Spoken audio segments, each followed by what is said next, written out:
Olá, vamos falar de investimentos. Então, vamos trazer para vocês aqui mais uma empresa para que possamos conhecer da sua história, da sua trajetória, principalmente da sua situação econômica e financeira. E a empresa que nós vamos retratar hoje, nossa, tem muita história. Uma empresa que vem do nada e se transforma num verdadeiro império aí que você está acostumado a ver no seu dia a dia, consumir aí os produtos da empresa tanto na sua casa, como também no seu automóvel, né? Então nós vamos conhecer um pouquinho a respeito dessa empresa. Você já deve estar curioso, mas daqui a pouquinho vamos matar essa curiosidade. Quem sugeriu essa empresa foi o meu amigo Gilberto Schneider, grande Gilberto Schneider, muito obrigado aí pela sugestão, um prazer poder fazer análise e retratar toda a história dessa empresa, que ela é um ícone aqui também dentro da economia brasileira. Mas vocês que queiram outra empresa, sem problema nenhum, basta entrar aqui, ó, canal Silas Negraf, e aproveita também, além da sugestão, faça a sua inscrição, dá o like, ative a sinetinha das notificações para estar sempre recebendo as informações que nós vamos disponibilizando aqui no canal.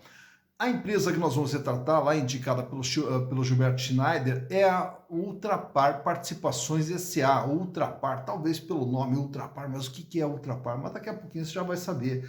Aí quando você passar nos postos Ipiranga, quando você consumir gás aí na sua casa, com certeza você vai saber já o que é. Tudo isso aí faz parte da Ultrapar. Mas para que a gente possa contar toda essa história, nós temos que voltar lá atrás no tempo, antes do ano de 1920, um imigrante austríaco que veio para o Brasil, que inclusive ele lutou na Primeira Guerra Mundial, e depois da Primeira Guerra Mundial, no ano de 1920, com 26 anos de idade, veio para o Brasil. Trata-se de Ernesto Igel, né? O Ernesto Igel, ele é austríaco que veio para o Brasil depois da Primeira Guerra Mundial para tentar a vida. E aí logo que vem para o Brasil, ele monta uma importadora, a Ernesto Igel e Companhia, e começa a importar. Inclusive um dos produtos que ele importava era justamente aquecedores a gás e fogões. Só que na época a questão de gás aqui no Brasil era muito complicada, até porque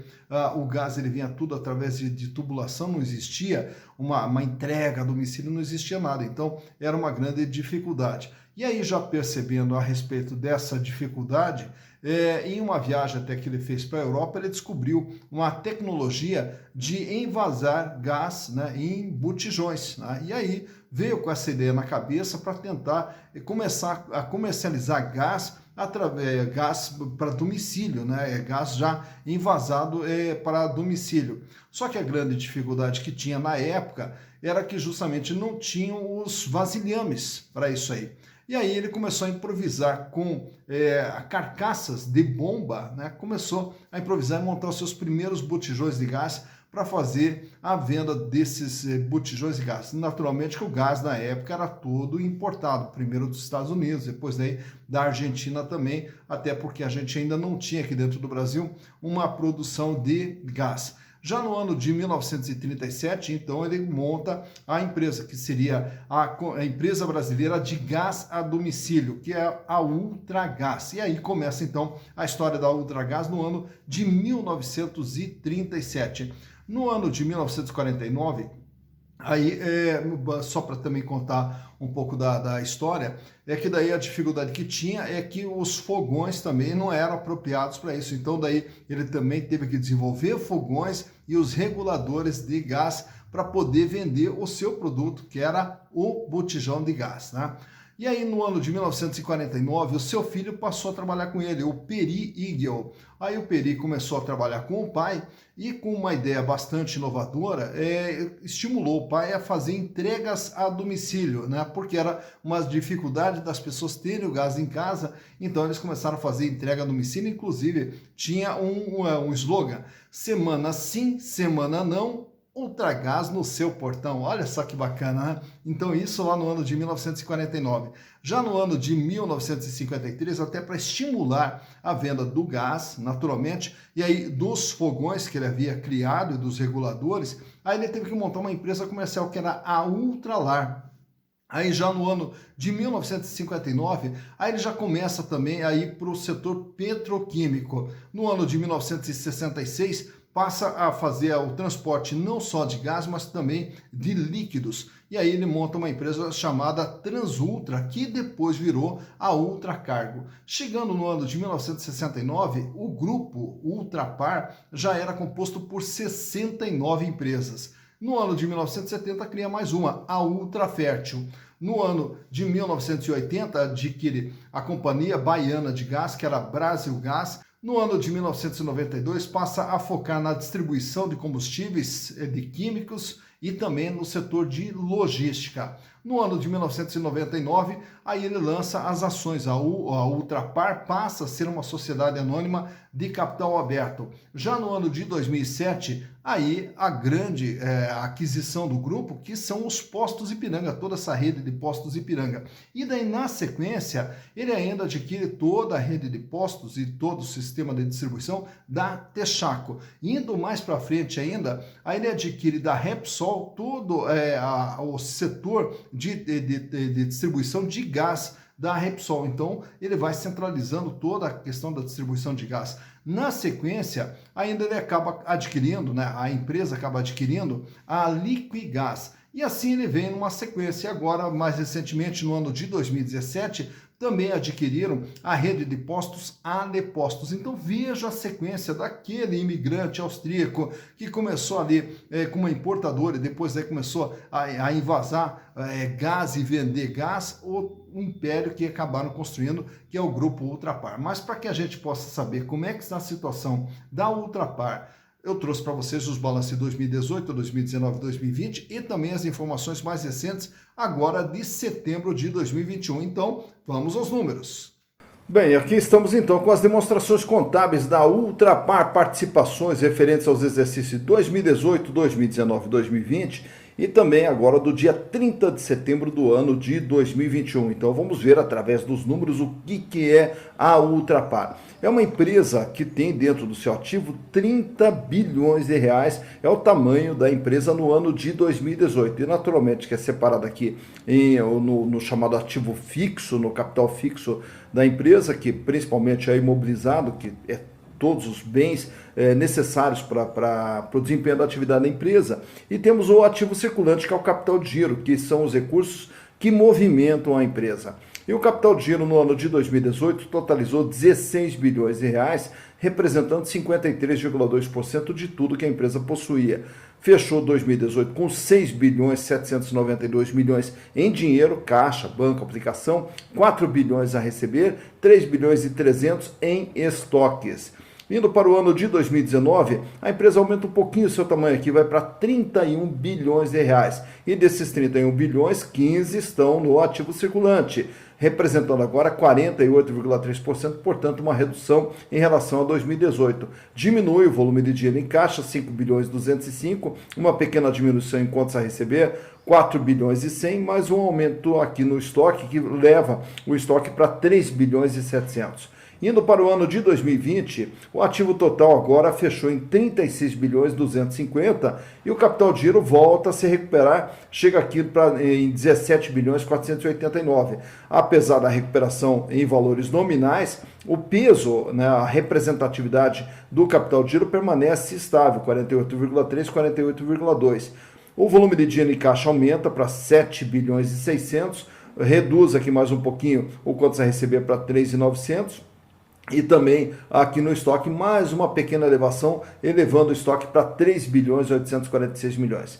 Já em setembro de 2021, a empresa agora fecha com um ativo total de 37 bilhões 372 milhões e o capital de giro sobe novamente, vai para 18 bilhões 342, com 49,1% de representatividade. Fecha setembro agora com 5 bilhões e 700 em dinheiro, em caixa, banco, aplicação, 4 bilhões e 700 a receber e aumenta os estoques para 5 bilhões e 574 milhões. Qual a importância desses números? Em primeiro lugar, quando nós olhamos aqui o ativo da empresa, nós vemos aqui tudo aquilo que tem dentro da empresa, qual é o tamanho da empresa em termos de investimentos realizados dentro dela. E aí, naturalmente, que quando vamos observando aqui esse aumento de ativo, nós estamos vendo que se a empresa ela vem crescendo ou não. Tá? Mas, agora, o importante também é saber o seguinte, aonde que a empresa vem crescendo, porque ela pode crescer aqui no seu capital fixo e ela pode crescer no seu capital circulante, no seu capital de giro. Aonde que é recomendável o crescimento? Sempre no ativo circulante. Porque é através desses valores aqui é que a empresa consegue movimentar todos os valores aqui de baixo. Então, de nada adianta nós temos aqui um crescimento exponencial no ativo não circulante e a empresa não ter dinheiro, não ter recursos para movimentar tudo isso aqui. Então, o importante é justamente olhar aqui se a empresa vem crescendo e aonde que ela vem crescendo. Tá? Agora, vamos também para o endividamento. O endividamento vai mostrar aqui dentro do passivo quais são as fontes de financiamento para esse crescimento do ativo. Se a empresa está buscando capital de terceiros para crescer ou se ela está utilizando capital próprio. É normal buscar capital de terceiros, até porque forma-se o processo chamado alavancagem. O que é alavancagem? É você crescer com recursos de terceiros, né? Financiamentos para esse crescimento de ativo. Passivo circulante, dívidas de curto prazo, passivo não circulante, dívidas de longo prazo e o total da dívida. O total da dívida da Ultrapar em 2018 era de 20 bilhões 699, o que representava 67,9%. E aí muitas vezes as pessoas olham a dívida, nossa, a empresa deve mais de 20 bilhões, mas também tem que ver qual o tamanho da empresa. Então ela deve 20 de um patrimônio de 30, ela deve 67,9%. Então mais importante do que analisar esse número aqui em valores nominais é analisar esse número aqui, que é o tamanho da dívida. No ano de 2019, a dívida vai para 21 bilhões 360 e o peso dela agora 68,5%. 26 bilhões em 2020 e o peso agora 72,7%. Portanto, o que a gente observa? Um pequeno crescimento da dívida, agora em 2020 um crescimento um pouquinho maior. E agora em 2021, 27 bilhões de dívida com 72,7%. Então, mesmo com esse crescimento em valor, o peso da dívida aqui permanece o mesmo. Tá? E ao perceber que tem um endividamento alto, aí nós também temos que olhar aqui para essa parte de cima para saber o quê? E aonde que está essa dívida? No curto prazo ou no longo prazo? Então, nós observamos que a maior parte da dívida ela está no longo prazo. Portanto, a empresa tem tempo para poder produzir recursos para fazer frente a esse endividamento.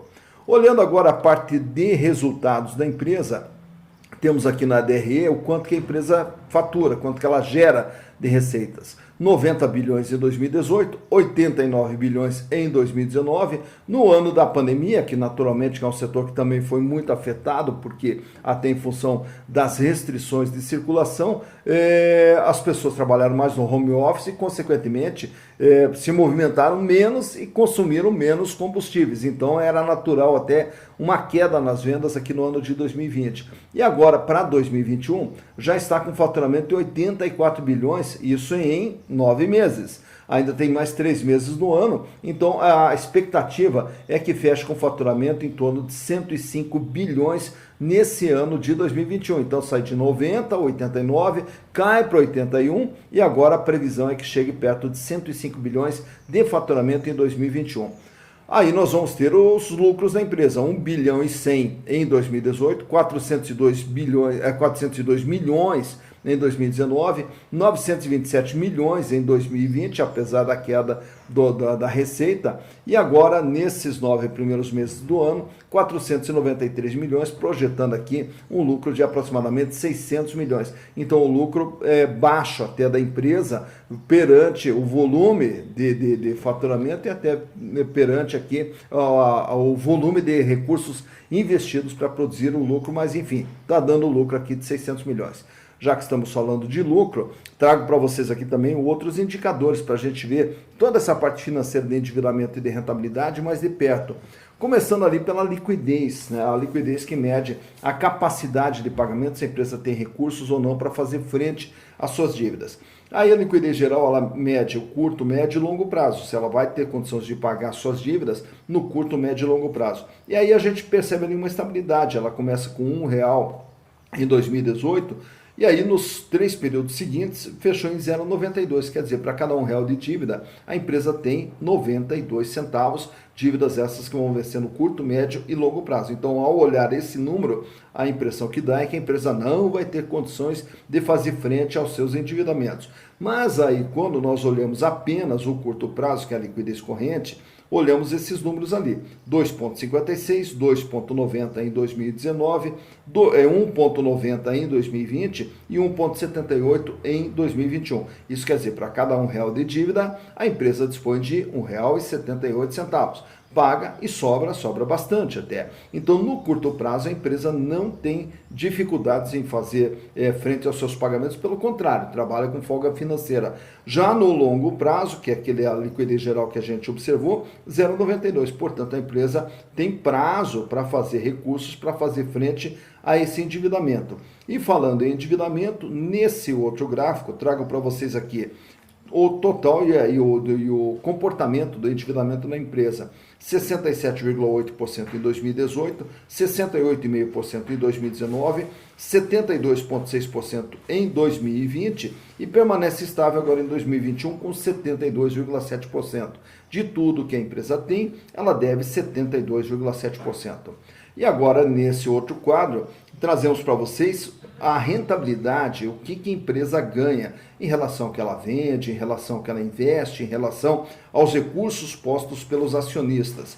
Então, ele sai com uma margem líquida de 1,24 em 2018, cai para 0,45 em 2019, 1,14 em 2020 e 0,58 em 2021. Isso quer dizer, de tudo que ela vende, ela ganha apenas 0,58%. Portanto, dá para se observar que a margem que a Ultrapar tem na venda de combustíveis, na venda dos seus produtos químicos e até mesmo nos transportes, é uma margem extremamente baixa, apenas 0,58%. Já na rentabilidade do ativo, nós temos agora o ganho em relação ao investimento feito dentro da empresa. 3,71% em 2018, 1,29% em 2019 e 2,56% em 2020. Quer dizer, em relação a tudo que foi investido dentro da empresa, a empresa gera um ganho de 2,56%. E nesse outro quadrinho, que temos ali os índices um pouquinho maiores, é a rentabilidade do patrimônio líquido, quer dizer, qual é a rentabilidade do acionista? O acionista que tem suas ações, através dos lucros gerados pela companhia, quanto que ele ganhou? 11,5% em 2018, 4,1% em 2019 e 9,4% em 2020. Então, o acionista que investiu na Ultrapar teve um ganho de 9,4% através dos lucros gerados pela companhia no ano de 2020.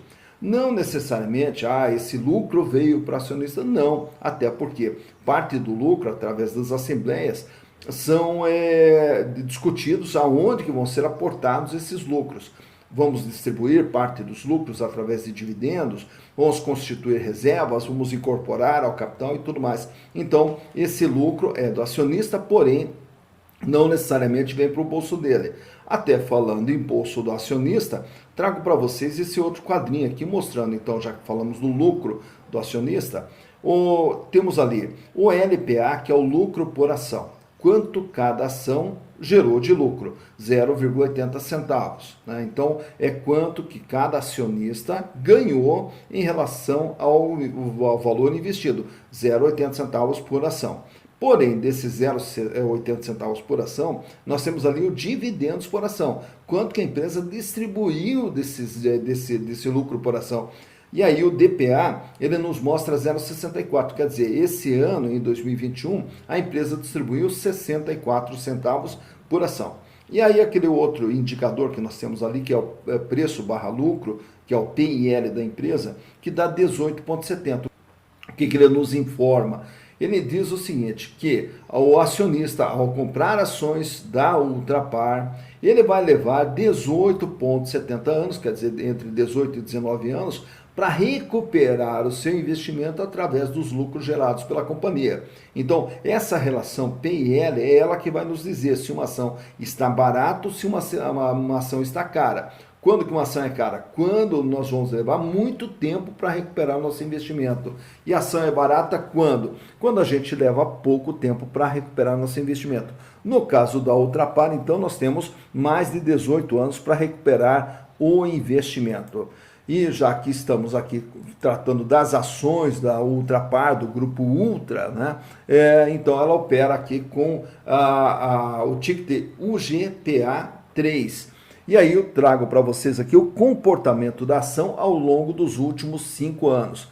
Começando lá pelo finalzinho de 2016, a ação ela vinha operando na faixa de R$ 33,00 aproximadamente o valor de cada ação, isso lá no final de 2016.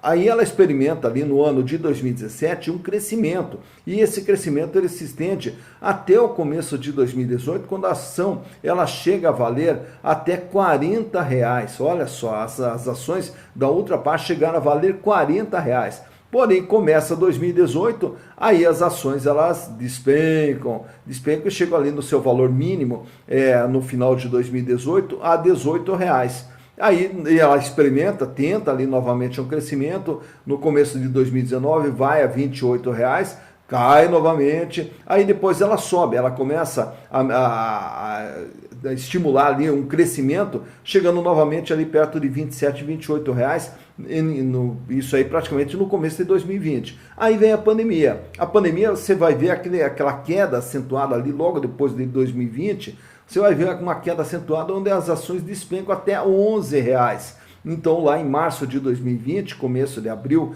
de 2020, as ações da Ultrapar estavam valendo R$ 11,00. Aí ela tenta ali um crescimento, mas esse crescimento ela fica limitado ali a R$ 24,00, onde não há sustentação em 2021, e agora 2021 as ações elas vêm despencando, e hoje com esse índice que nós trouxemos agora do último dia 10 de dezembro, quando nós fizemos essa análise, as ações girando ali em torno de R$ 15,20, R$ 15,30 é o valor de cada ação.